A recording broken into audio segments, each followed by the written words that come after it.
नमस्कार, ये आपका चैनल है और समय हो गया है सीधे सदन से का। जैसा कि आप सभी जानते हैं कि आज अंतिम दिन का सत्र था। इस बजट सत्र का आज अंतिम दिन था और अंतिम दिन बड़ा ही हंगामेदार रहा।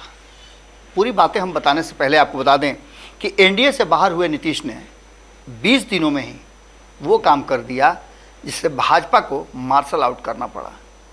हम खाली जीवेश मिश्रा की बात नहीं कर रहे हैं, जीवेश मिश्रा को तो मार्शल आउट किया ही गया विधानसभा से, लेकिन उसके अलावे पूरा जानिए कि अंतिम दिन जो सत्र चला उसके पहले, समाप्ति के पहले क्या कुछ हुआ। जैसा कि हम लगातार आपको बताते आ रहे हैं कि आज भी सदन के पटल पर बहुत सारे सवाल थे जो सवाल के उत्तर आने चाहिए थे, लेकिन नहीं आए। कारण विपक्ष ने जमकर हंगामा किया और जिस तरह से आप जान रहे हैं पिछले करीब एक सप्ताह से करीब 4-5 दिनों से गतिरोध उत्पन्न है सासाराम को लेकर के, नवगछिया को लेकर के, नवादा को लेकर के, और भारतीय जनता पार्टी उस पर एग्रेसिव है, सरकार से जवाब मांग रही है। और यही कारण था किसी को लेकर के सदन के बीच हंगामा कर रहे थे। हालांकि शब्दों की मर्यादा भी ध्वस्त हुई है। जहां एक तरफ जीवेश मिश्रा ने शब्दों को, असंसदीय शब्दों का इस्तेमाल किया है जिसे सदन की कार्रवाई से बाहर किया गया, तो वहीं विधानसभा अध्यक्ष ने भी कहा कि इन लोगों की ऐसी ही मानसिकता है, ये इसी तरह का काम करते हैं। खैर, ये तो विधानसभा की बात थी। और विधान परिषद की बात कर करें तो आज भी 16 जो हैं वो अल्पसूचित प्रश्न थे जिनके जवाब चाहिए थे, जिन पर बहस होनी थी, चर्चा होनी थी। तो वहीं दूसरी तरफ जो तारांकित प्रश्न थे वो 36 थे, जिनमें हमने आपको बताया था कि अल्पसूचित प्रश्न के में पर्यटन विभाग से जुड़ा हुआ मामला था, सामान्य प्रशासन विभाग का मामला था, नगर विकास एवं आवास विभाग का मामला था, राजस्व एवं भूमि सुधार विभाग का मामला था, सूचना एवं प्रावैधिकी विभाग का था, मंत्रिमंडल सचिवालय राजभाषा विभाग का भी था। तो वहीं तारांकित प्रश्नों में 7 विभागों के सवाल थे, जिसमें से हमने बताया कि 36 कुल प्रश्न थे, जिसमें नगर विकास एवं आवास विभाग से 12, खाद्य एवं उपभोक्ता संरक्षण विभाग से 2, राजस्व एवं भूमि सुधार विभाग से 11, पर्यटन विभाग से 7, मंत्रिमंडल सचिवालय नागरिक विमानन विभाग से 1, सहकारिता विभाग से 1 और सामान्य प्रशासन विभाग से 2, यानी कुल 36 प्रश्न थे। अब आज हम आपको डिटेल में नहीं बताएंगे कि कौन कौन से प्रश्न थे, क्योंकि इन प्रश्नों के जवाब नहीं आए। लेकिन इससे पहले आपको बता दें कि कई ऐसे जो कार्य हैं वो हुए। प्रमोद कुमार ने इस बीच में कार्य स्थगन प्रस्ताव लाया और प्रभारी मंत्री वित्तीय वर्ष 2023-24 के लिए परिणाम बजट पुस्तिका की 1 प्रति सदन में लिए इस हंगामे के बीच, और जिसे स्वीकृत कर लिया सभापति देवेश चंद्र ठाकुर ने। उसके बाद हम आपको बताते हैं कि कार्य स्थगन प्रस्ताव का जो मामला था वो एक बार फिर से प्रमोद कुमार ने लाया, जिसमें निवेदिता सिंह, तरुण कुमार, दिलीप कुमार जायसवाल जो मुख्य सचेतक हैं, उन सभी ने सहमति जाहिर की। और इसमें कार्यकारी सचिव को लिखे चिट्ठी में कार्य स्थगन प्रस्ताव को लेकर के उन्होंने सभापति महोदय को आग्रह करते हुए लिखा था कि हिंसा की आग में बिहार अभी पूरी तरह से दहक रहा है। सासाराम, नालंदा, नवगछिया और गया के बाद अब मुजफ्फरपुर में भी 2 समुदायों के बीच मारपीट और आगजनी की घटना से माहौल गरमाया हुआ है, तनावपूर्ण है। ऐसी स्थिति में सरकार को इस पर विशेष ध्यान देना चाहिए। जैसा कि आप सभी जान रहे थे, पिछले 3-4 दिनों से लगातार यही मामला चल रहा है और इसी मामले को लेकर के सदन अव्यवस्थित हो गई है। इसके साथ साथ आपको बताएं, बिहार के भागलपुर जिले के नवगछिया में भी शनिवार को मूर्ति विसर्जन के दौरान 2 समुदायों के बीच में झड़प हुई। एक समुदाय के विशेष के लोगों ने पथराव किया, हिंसक घटनाओं को अंजाम दिया।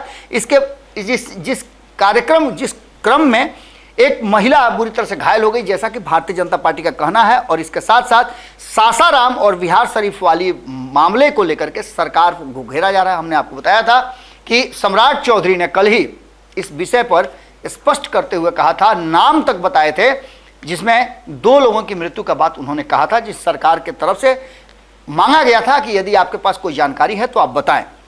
इन सारी बातों को लेकर के एक बात तय मान के चलिए कि जो चीज़ें चल रही थी उसमें भारतीय जनता पार्टी ने कहीं ना कहीं अपने जवाब मांगे और उसका जवाब नहीं मिलने के कारण भारतीय जनता पार्टी के नेता एक बार फिर से वेल में आ गए।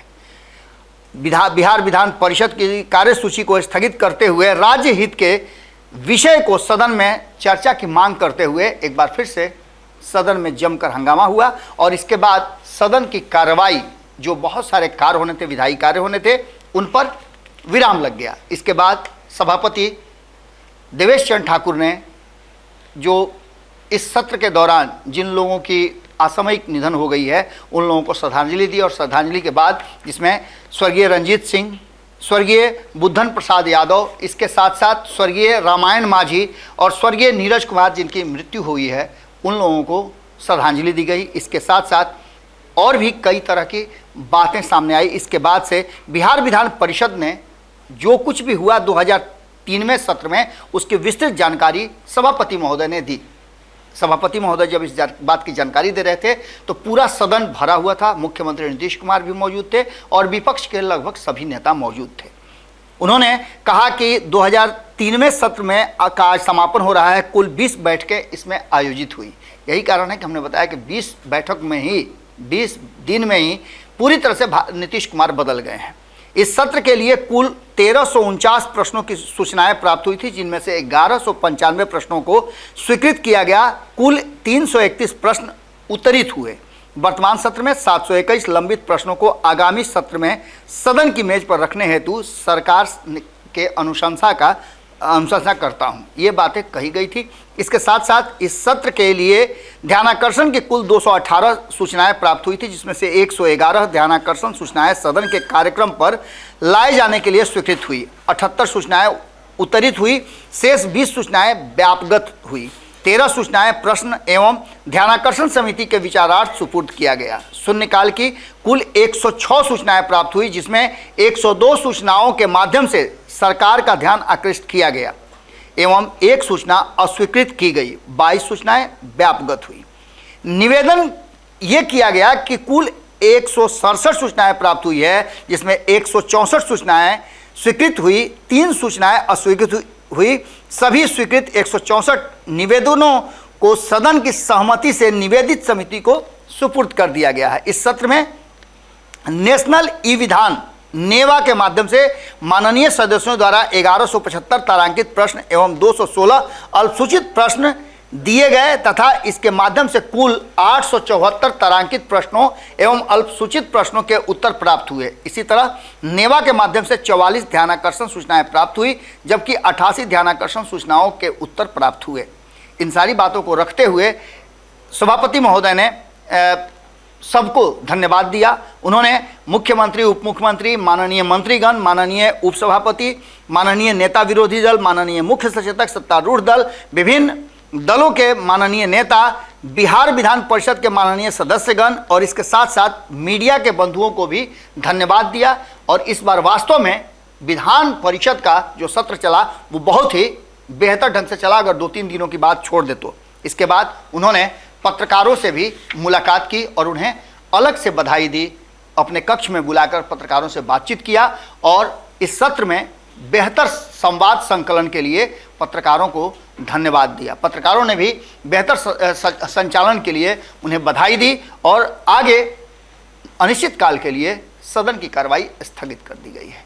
आज सदन से इतना ही। इसके बाद हमने आपको वादा किया था कि हम बजट पर चर्चा करेंगे और आने वाले समय में जितने भी विभाग हैं, बजट कितना हुआ है, बजट पर क्या होना है, किस तरह से आपके गांव में बजट से विकास पहुंचेगा, ये सारी चर्चाएं हम करेंगे।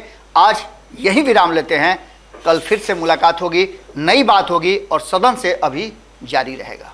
अगर ये वीडियो पसंद आई और वह बिहार के राजनीति और बिहारियत से सरोकार रखेनी तो सब्सक्राइब बटन दबा के चैनल के सब्सक्राइब कर ली। ओजे एगो घंटी बा, ओकरा बटन दबा देला से कुल सटीक और मारक खबर रुआ मुफ्त में मिल जाई। अगर रुआ पत्रकारिता के हमनी के नया प्रयोग में सहयोग कर चाहतानी तो ज्वाइन बटन दबा दी। पेटीएम नंबर नोट कर ली 9386816700। धन्यवाद।